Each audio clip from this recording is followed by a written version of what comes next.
Well, you don't have labor peace for very long in the NHL, do you? Coming out of the last lockout, there was discussions of labor peace and working as partners. We're partners. Partners. It's all partnership. It's not a partnership. It's absolutely not a partnership. It kind of is. I mean, financially they're partners, but they're bitterly partners. Not happy bedfellows. The fact that the NHL came out today and said, well, we don't want a distraction in the playoffs about the Olympics, so we're just going to announce we're not going, is weird. The timing's kind of weird. Because it is a distraction for the playoffs. Alex Ovechkin's been very outspoken that he's going. And apparently there's nothing in the CBA stopping individual players from leaving their team to go and play for the Olympic teams. If that's true, what I just heard on TSN, if that's true, that Ovechkin can leave the Capitals for 3 weeks next year to go over and play in Pyeongchang for the Russian team, this negotiation is not over. Because I'm telling you, Capitals management and Capitals players in general would not appreciate that. Well, for the next approximately 10 games, you're short Ovechkin because he went over to the Olympics by himself. And I don't know if the anger would get turned more against Ovechkin or more against ownership. I'm thinking ownership. NHL ownership. I did a video yesterday where I talked about NHL ownership, and it was pointed out to me right away. Shannon, this is why it's good that you're independent and you're not under the employ of one of the big media giants, because you couldn't have these discussions. True. That's absolutely true. The National Hockey League, it's one of those things where, and I feel this way about the National Football League as well. It's a fantastic league with some amazing things to it and some really amazing potential to get even bigger. It's a shame about who runs it. Crying shame. And there's petty arguments, and to me, this is a petty argument. Don Cherry's come out in support of this, and he stated that people don't watch the games at 3 in the morning anyways. He's right. I'll agree with him on this. Korea and then China, it is, it's dicey going to Korea. With all the saber rattling going on with North Korea right now, I would not rule out North Korea trying to do something to overshadow the games in South Korea just to get more attention. I don't know what that would entail, but I would not be surprised to see some drama there because that's what North Korea wants.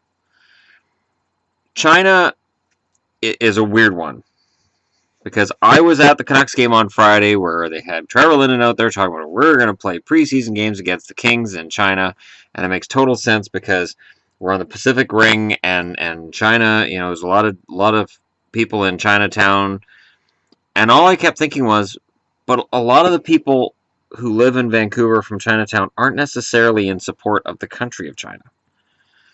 They're Chinese, but they don't necessarily support a government view, and they're not necessarily excited about the idea of, I mean, I could see why they wouldn't be all that excited about the idea of the hockey there on the terms that if you're not in good with the government, you may not want to go home. So, you know, it's a weird one because if the NHL is going to argue, well, we don't like the travel to Pyeongchang, then you can't go to China either. We don't like shutting down the schedule for that long, then you can't go to China either. The fact that the NHL is clearly warmed to China based on the fact that, oh, I don't know, there's over 1 billion people in China, and they don't care about Korea because Korea is really stupid and short-sighted. I made the argument in a video not too long ago that the Olympic Games, adding NHLers to it, part of it was with the idea of expanding hockey worldwide and interest in hockey worldwide. You could argue that hasn't really happened. I've been excited by things I've read about hockey in Australia, hockey in Ireland, hockey in Israel, hockey in countries that you would think don't play hockey. And yet, in terms of world rankings and stuff, it's nice to see these countries play. But in terms of them ever actually having any kind of level playing field with even one of the lesser lights, so whether it's a Latvia or a Kazakhstan or one of these, it's really, really highly unlikely.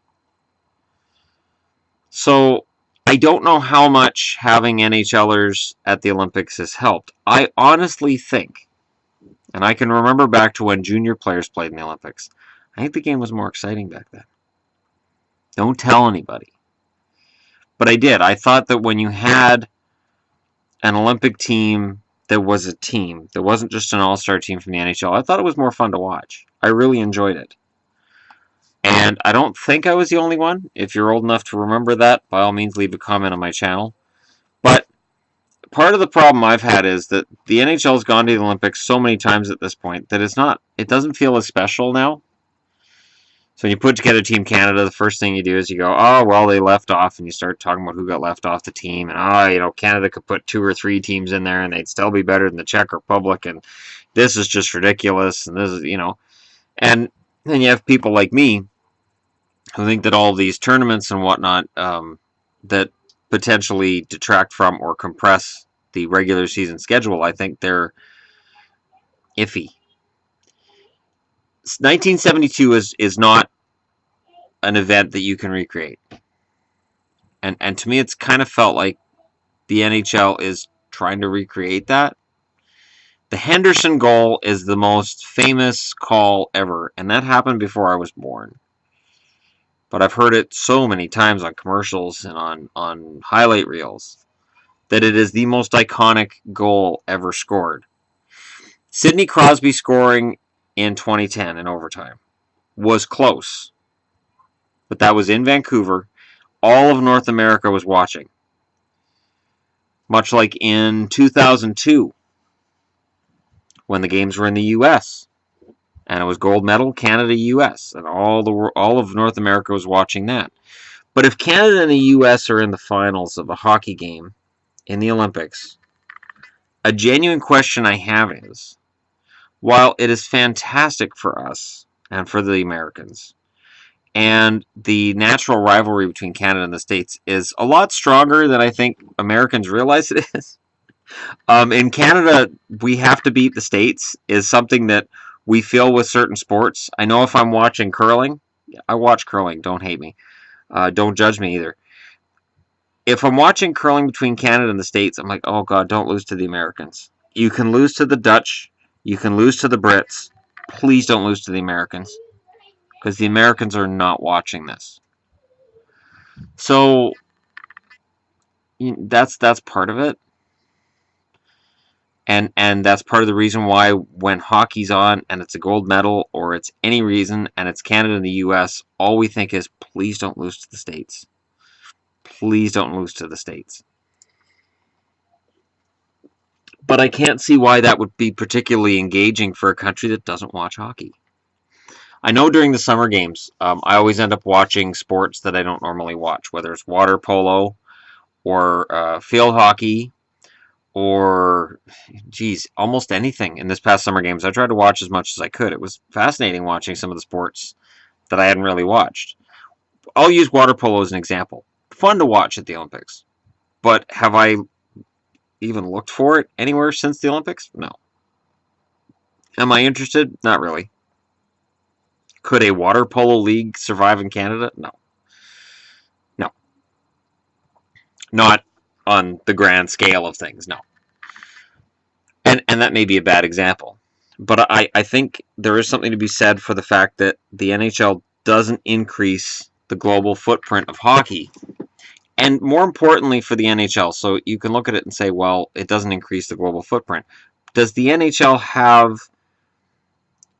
a need to increase the global footprint for hockey? Think about it. The NHL's job, and videos from yesterday aside, the NHL's job is to make the most money they can for their ownership, for their teams, and then subsequently their players cash in as well. Going to the Olympics is not a financial windfall for the NHL. And they want that this time. There's more to it than just, well, the players are being difficult and the players won't negotiate. No. There's more to this. The NHL wants something out of the Olympic Committee too. The NHL is big on making more money from the Olympics than they're making currently. And the Olympics are going, no. Which is how the Olympics negotiate. They negotiate by going, no. Again, the Olympic Committee is not exactly a team of Boy Scouts either. And maybe it's governing bodies in sports that are like this. FIFA. I'm just going to leave that there. There doesn't seem to be a governing body in sports that you look at and go, now there's a really classy group of gentlemen right there. They're fantastic people, they are. No. Maybe that's how you get to the top. I don't know. Maybe it's, well, who are we going to hire? These are really nice guys. Oh, this one's a prick. I like pricks. We're going to hire that guy because he's a prick. Certainly seems to be part of the conversations, what happens, because a lot of the times that's what happens. But I understand where the NHL's coming from, kind of. I don't think Olympic Games in Korea would do them any benefit. I think that for me, okay, so they're saying 3 in the morning, so I'm guessing it'd be midnight my time when the games start. I'm not staying up till midnight to watch Canada against Kazakhstan. I'm not watching Finland versus Russia at 3 in the morning. I'm not doing it. It's not going to happen. There's no way. I don't mind watching Olympic coverage, but man, I'm not doing that. The only year that I watched Olympics like that when it was the middle of the night is when I had that week off from work. And I actually physically changed when I got up, and that was the year my ex-wife left me. So you might just go ahead and, well, it was close. It was a year after that. And that didn't help. There was certainly a lot of arguments, which was, why are you going to bed now? Well, I want to get up and watch the game tonight. You're not going to spend any time with me? I can't. I have to watch the Olympics. I'm sure that's not a part of Bettman's conversation. Damn it, we can't let hockey families break up. We can't allow it. This will break up hockey families. He doesn't care. He doesn't make any money on that either. He doesn't lose any money on that. If anything, I've spent more money on hockey stuff since my ex left me, and ta-da! Hockey overload happened. I don't think this is just a negotiating tactic, but something tells me the NHL's putting its foot down and saying we're not going means we're not going until the players give us what we want. The ownership, the entire power structure of the NHL wants the players to capitulate here. When they say the players aren't negotiating with us, that means we've stood our ground and we're done.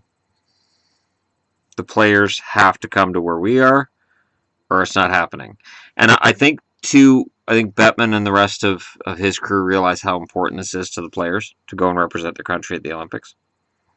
It is important to the players.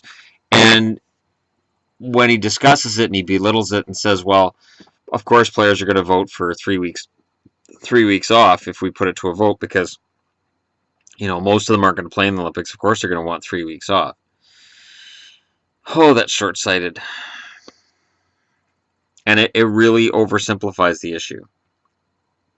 Because I really don't think that Alex Biega in Vancouver is going to vote for 3 weeks off. I think Alex Biega is going to vote for the Olympics because he wants to see his teammates go over and represent their countries.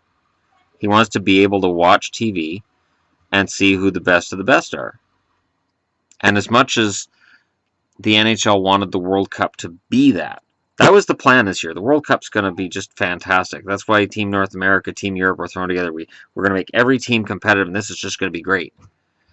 And in the end, it's not the Olympics. It's meant to replace the Olympics. It's not the Olympics. Let me know what you guys think in the comments below. Do you think the negotiations are over? Do any of you buy that the NHL's we're not going? Or does this say, we're not going unless... and you wait for the NHLPA to answer. The NHLPA did answer, and they were really rude in their answer. They were rude because they have every right to be, because they're dealing with Bettman and the boys. But it's not over. This negotiation isn't done. There's going to be some kind of a meeting in the middle here. I just don't know where. Let me know what you guys think in the comments below. Don't forget to hit like and subscribe if you're browsing your way through. And I watched a Steve Dangle video they showed on Sportsnet where he talked about the Buffalo Toronto thing. And I'm not going to do a video regarding that, but I do want to discuss the Maple Leafs a little bit based on some stuff I saw tonight. And so that'll be coming up soon. Okay? Thank you very much for watching. I'll talk to you all again soon.